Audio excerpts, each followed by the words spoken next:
The Mushroom Forest.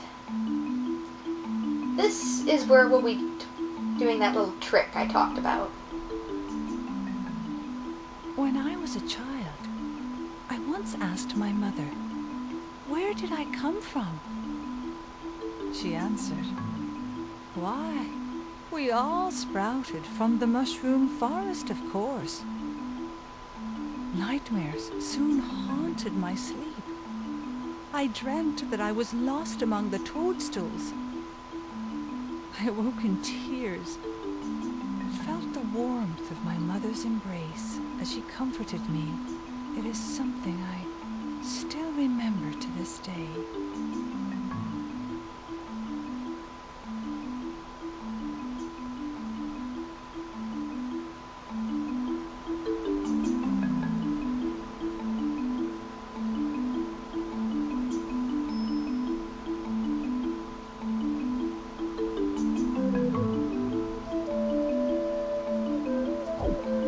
I'm not really big on this music, as I guess I'm just sick of hearing it repeated over and over.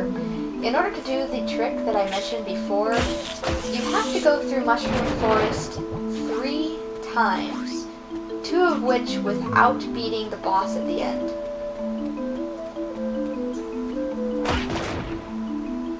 Now, for anyone who looks closely enough, I've already gone through these 3 times without beating the boss. So this will actually be my 4th time in Mushroom Forest, but everything will be exactly the same as I haven't taken down the boss yet.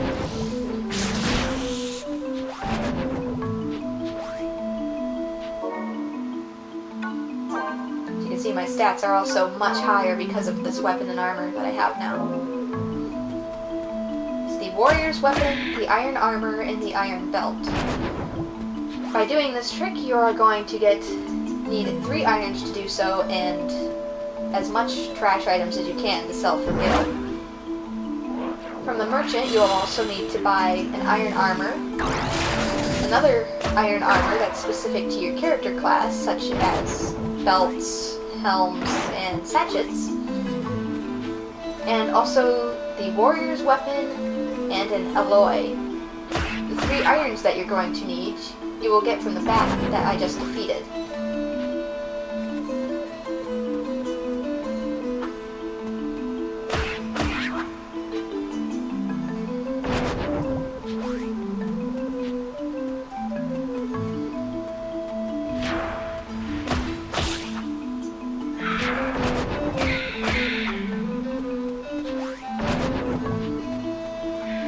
So even if nothing else, even if you just rush through this entire level, the first bat that I just took out, you are going to need to defeat him each time to get an iron. Also, an easy way to take down bats is to cast gravity on them. 2 different black magic spells fused together. Otherwise, it'll take around 10 hits or so to kill a bat. By casting gravity on it, it'll only take 3 to 5, depending on your weapons. Stone of Clear, this can be useful. Clear is this game's version of Azuna. It clears all status ailments, hence its name. Chunk of Gold, that sells for quite a bit. And that's the warp zone. If you are doing this just for the iron and armor run, defeat the enemies all along the left here, but once you're done with defeating them, use that warp zone to get out of the level faster. Up here, there should be a special item, the Earth Pendant. I got another hit point heart, and I also found another Moogle hole.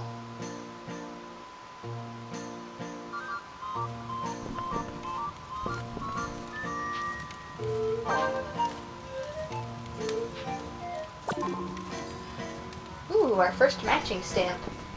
However, we need 1 more to complete that set.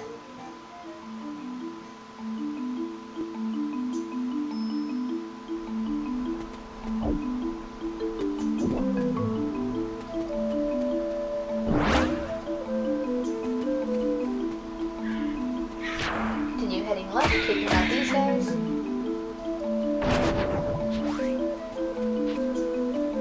chunk of bronze. If you don't want to do this, you can make armor of bronze instead, but it's not quite as sufficient. The iron armor is way better, trust me. Not to mention, it'll last you a lot longer.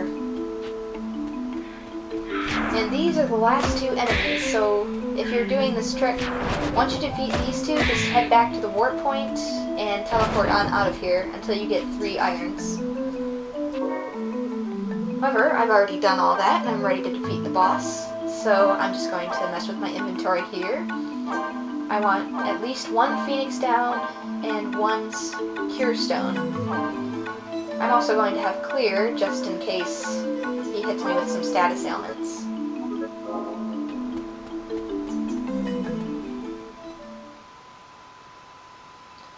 There's also a trick to taking down this boss, so it shouldn't take me too long.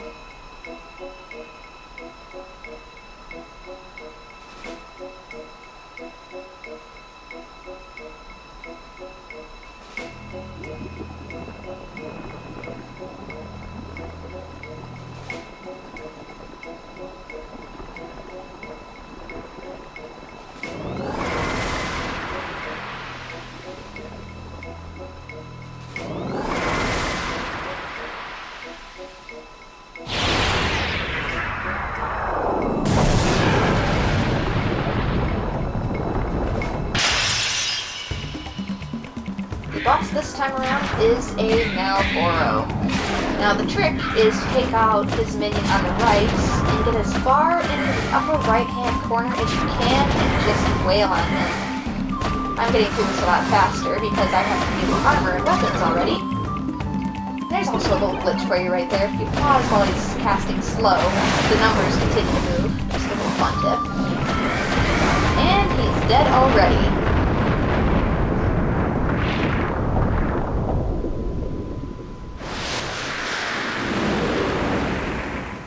That is how much powerful your new weapons are.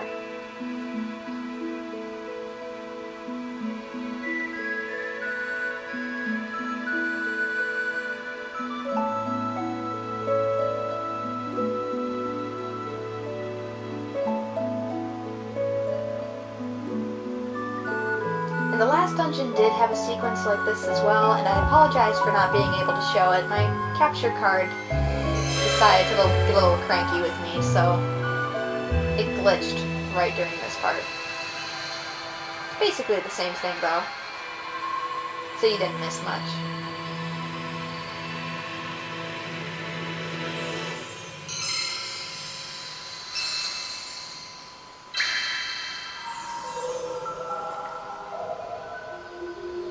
Just one more drop to go, and the chalice will be full.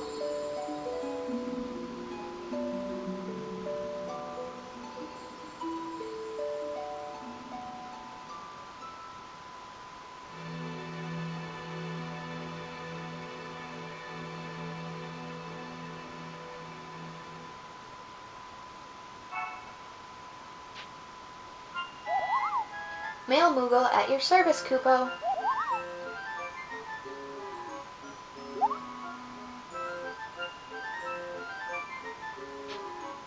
It's a letter from my mother, Rasai. Oh no. You'll do well enough as long as you remember this. Anything that belongs to others actually belongs to us. That's right, take it all. Well, I don't agree with that, but I'm going to reply understood simply because I want to send her something, and because the better relationship you have with your family, the better stuff you get sent. I'm going to send her a fruit seed, which will then turn into a tree outside my family's home that will produce fruit.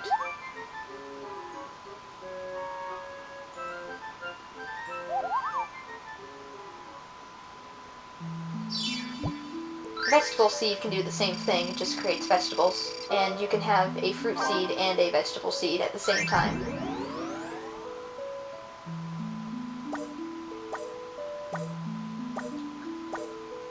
So the items you can get, I'm just going to go with the Earth Pendant, as it's the only one available at the time.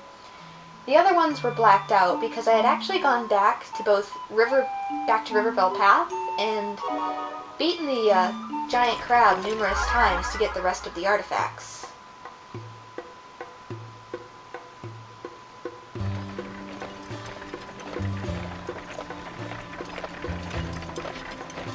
Hello there. You're the caravan from Depah, aren't you? You've come a long way. Why, isn't it a fine day today? I hope your journey is as bright and clear as the sky is now. But crops don't grow without rain. Oh, all right then. I hope your journey has some rain too. Hopefully, you'll grow through your travels and end up stronger than when you started. May that be true for both of our caravans.